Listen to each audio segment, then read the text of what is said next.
Welcome back, Deep Divers.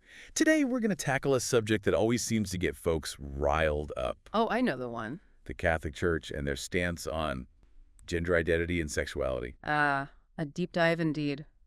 It's a bit of a minefield, isn't it? You could say that. We've got this fascinating document outlining their perspective, and let me tell you, it's a real head-scratcher. It is, especially trying to understand how they try to reconcile their traditional beliefs, the ones that have been around for centuries. Right, with how people actually live their lives today, particularly LGBTQ plus individuals. It's a tough one. It's like they're trying to walk this tightrope. Yeah, balancing unwavering doctrine with, wanting to be compassionate and inclusive. It's a real balancing act. So let's unpack this a bit, shall we? Starting with their stance on homosexuality, the traditional one, I mean. Okay, so the church's view, it's all rooted in natural law.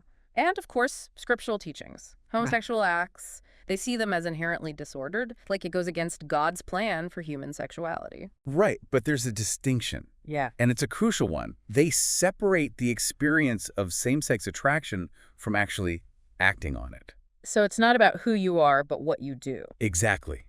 That's the crux of it. And that distinction, it shapes their whole approach to how they care for people, their pastoral care, as they call it. You mean like how they offer support and guidance? Yeah, that. They stress the inherent dignity of every person, no matter their sexual orientation. Which seems a bit contradictory, no? I mean, how do you condemn the actions while saying you still care about and want to include the individuals? Well, that's the tightrope walk we were talking about, right? On one hand, they've got these age-old teachings. They see them as immutable truths. But on the other hand, they recognize people need support. They need guidance. Yes, guidance on their spiritual journey, and the church wants to offer understanding and help, but all within the limits of their beliefs, obviously. It's a tough spot to be in for LGBTQ plus Catholics, I'd imagine, to feel loved and accepted. Yet at the same time, to be told that a part of who you are, a fundamental part, right, is inherently wrong, disordered. It's got to be a real struggle. And this tension, it becomes even more, apparent when we look at how the church feels about blessings for same-sex couples. Because let's be real, when couples want to make things official, they often turn to the church. Yeah. To get that spiritual recognition. Right. But this is where the church draws a hard line. They just won't condone blessings for same-sex couples in the same way they would for heterosexual marriage. It's not the same for them. Okay. They argue, they say those blessings would mean, implying that they accept a lifestyle that goes against how they understand God's plan, for human sexuality. So what are these couples supposed to do? The ones seeking that blessing? It feels like they're just stuck. It's a difficult situation for sure. They have to figure out how to reconcile what they believe with what the church is saying, which is basically a no. And this kind of leads us to another sticky point, the whole thing with transgender individuals and their identity. Yeah, this is where things get even, I don't even know. Complex, yeah. It's not just about who you're attracted to, it's about, who you are. Yeah. At your core. Absolutely. And the church, they're really concerned about gender transitions, the whole idea of it. Yeah. And it mostly comes down to what they believe about the body. The body is sacred, created as it is, so things like surgery or hormone therapy, it's like messing with God's design. They're trying to alter what he intended. Right. And it brings up these questions, doesn't it, about how much power humans should have to change things and, the limits of what medicine should do. I see. So to them, your gender, it's tied to your biological sex at birth. It's not something you can or should change. It's part of God's plan. You got it. And they extend this to procreation, too.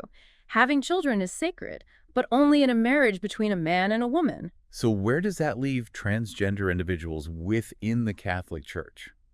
Are they even allowed in? What about baptism? Do they baptize transgender people? That's a good question. And the document actually talks about this specifically. Oh, it does. The answer is yes, but it's conditional. They're trying to avoid confusion among other believers, it seems. Hey, back up. Conditional baptism, what does that even mean here? So baptism, right? Big deal in Catholic theology. It means you're officially part of the Christian faith, like a major spiritual change. Right, like a rebirth. Exactly. So by making it conditional for transgender people, the church acknowledges they want to join the community. They say there's no rule against transgender individuals being witnesses at marriage ceremonies. Whoa, really? That doesn't sound like them. Yeah. I mean, given what they said about traditional marriage, this is getting more confusing by the minute. It's like that tension we talked about, right? Yeah. The teachings, the care they want to provide, biological sex versus gender identity. Right, right. And then society's views are changing, but the church's doctrine, it's been around forever. It's a puzzle, lots of pieces. And the church, they're trying to put it together in a way that makes sense for them, honoring what they believe while also recognizing, the world is changing. It really is fascinating. They've got a real challenge on their hands, don't they? Trying to make all these ideas work together. It's like, how do you stay true to what you've always believed, but also be understanding and compassionate to those who don't fit in the mold? That's a good way to put it. And I think that's where dialogue comes in. The church, they know these are really complicated and delicate issues, and they're not ignoring it. So they're not just saying, this is the way it is, take it or leave it. No, not at all. They're actually talking about it, listening to different opinions, and trying to figure out how to offer pastoral care that fits their teachings, but also acknowledges how people are living today. I'm curious about that, this pastoral care. Yeah. What does that actually look like? Do they have programs, specific things to help LGBTQ plus individuals in the church? That's a great question. The document doesn't really get into specifics, but it does emphasize over and over the importance of compassion, understanding, and accompaniment. They're calling on their leaders to be sensitive and respectful when they're helping LGBTQ plus individuals, to remember that everyone is a child of God. It sounds like they're trying to walk a fine line, offering support, but not condoning things that go against their beliefs. But honestly, how effective can that really be? Can you truly feel accepted if they still think a part of you is disordered? That's a valid point. And I think it's something LGBTQ plus Catholics grapple with all the time. It's this tension, trying to balance their faith with their identity. Some find comfort within the church, focusing on the love and compassion.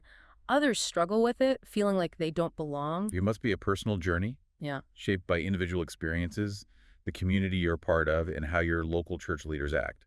It's important for them to speak up, to bring their real-life experiences to a conversation that can sometimes feel very theoretical. Absolutely. They remind us that this isn't just a philosophical debate. This is about real people and their lives. Right.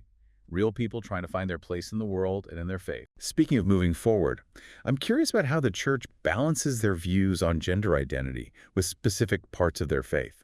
Like, what about transgender individuals who feel called to religious life? Can they become priests or nuns? And that goes right to the heart of how they see vocation and gender roles. Yeah. We keep uncovering these deeper and deeper questions about identity, faith, What it means to be human. Exactly. You mentioned earlier how important the idea of the sanctity of the created body is to the church. And it seems like that idea is like a core part of how they see gender identity and the whole idea of transitioning. Oh, absolutely. The church believes very strongly that God created humans as male and female, and that our biological sex, it's a fundamental part of who we are. They see any attempt to change that, like surgery or hormones, as going against God's will, basically. But couldn't you say that people who transition, they feel like they're actually aligning their body with their true self? The person they feel they are on the inside. Isn't that, in a way, also honoring God's creation? Just maybe a different understanding of it. That's a really interesting point, and it reflects a more, I guess you could say, progressive view within the church. There's not just one Catholic perspective on these issues. You have those who are very traditional, sticking to the old interpretations. And then you have others who are pushing for more acceptance, a more inclusive approach. It's like the church itself is going through a transition, figuring out how to deal with these different viewpoints and still stay true to its core beliefs. This is a huge topic, and there's still so much more to explore. Absolutely, and it's not about finding easy answers. It's about being willing to listen, to understand different viewpoints, and to respect each other even when we disagree. You said it perfectly. I think that's the most important thing we can take away from this deep dive. We need to recognize the inherent value in every person, no matter their sexual orientation or gender identity. I couldn't agree more. Thanks for joining us on this deep dive. It's been amazing having you here. It's been my pleasure. Really enjoyed it. And to all our listeners, keep exploring, keep asking those tough questions, and remember, the most important thing is to be kind, be respectful. Until next time.